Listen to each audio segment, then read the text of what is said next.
Hi, Sunshine Ray here on a not so sunny day, but I am like feeling super inspired today. So I wanted to get on here and share some stuff, and I'm like really, really excited, like almost like a kid in a candy store excited. I got some really, really cool downloads today, and what I wanted to do is talk to you about communication. Now, I know that sounds kind of silly because we all communicate, right? Don't we? But I think what's happened in the last year with COVID is we've lost our personal connection and communication. So, what I wanted to discuss with you is how to create connectivity when you communicate with others. Like, we live in such a world today that we're so technologically based, and here I am on technology talking to you about not using technology or using it properly. Like, when we do text messages, and I know with my friends and stuff, like, I use some serious slang. And, instead of saying trying to, I'm trying to, TRYNA, I'm trying to do this. And it can be fun.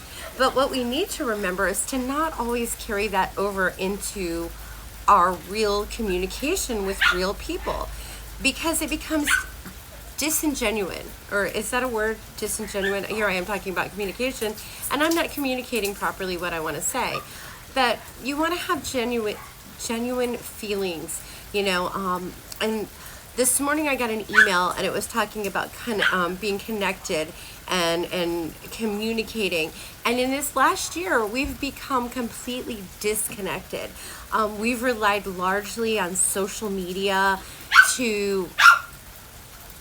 My dog is trying to communicate with me, but we've really had to rely on social media, and we've lost that personal connection.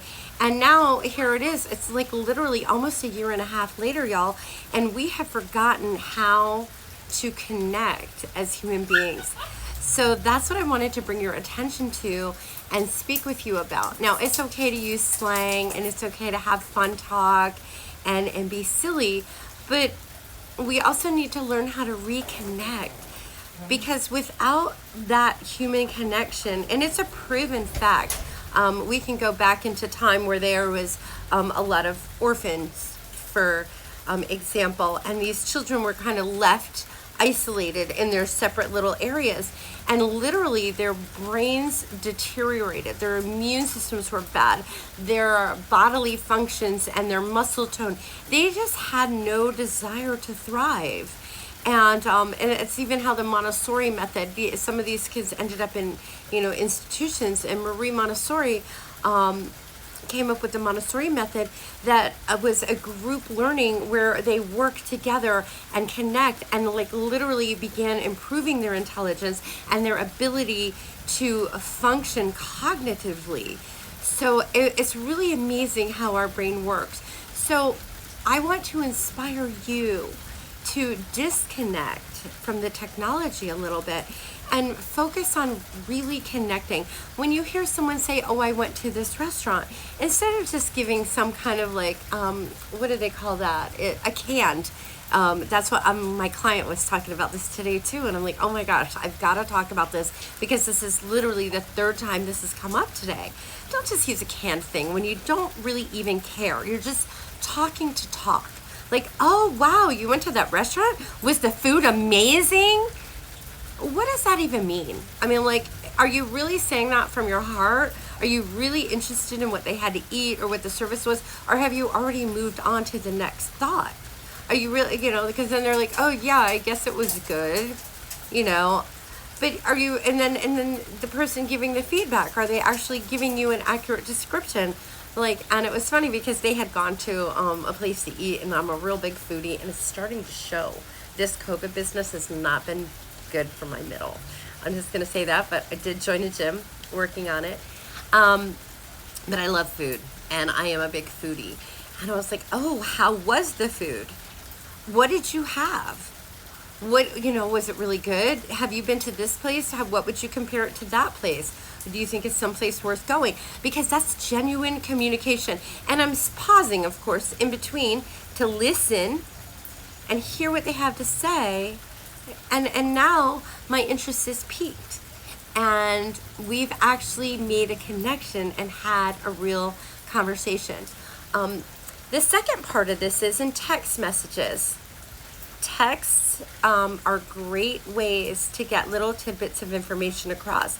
And you can use slang in your text, but if you have something that you really want to say, make sure that you're very clear and concise. Like, especially if somebody, you're reaching out to someone to check on how they are, and you have a genuine concern, make sure that you use actual words and not text and not slang, and use punctuation, because otherwise it just comes out like, hey, hope everything's all good with you, just checking to see how you're doing, and then I hope it's all good, and yeah, let me know.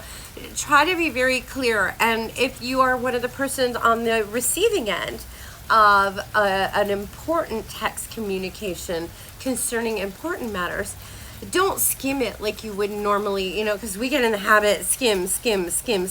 We're half reading. I don't know if you've noticed, but we like half read things anymore, or we glance at something and then it's just like in and out, and we don't even get the gist of what the other person's saying, and it gets completely lost in translation. And then people are frustrated because they have not understood what you're saying, or you didn't convey it clearly. So if you are on the receiving end of getting a message of some importance, make sure to read it clearly. And if you're not clear, text back and say, is this what you meant?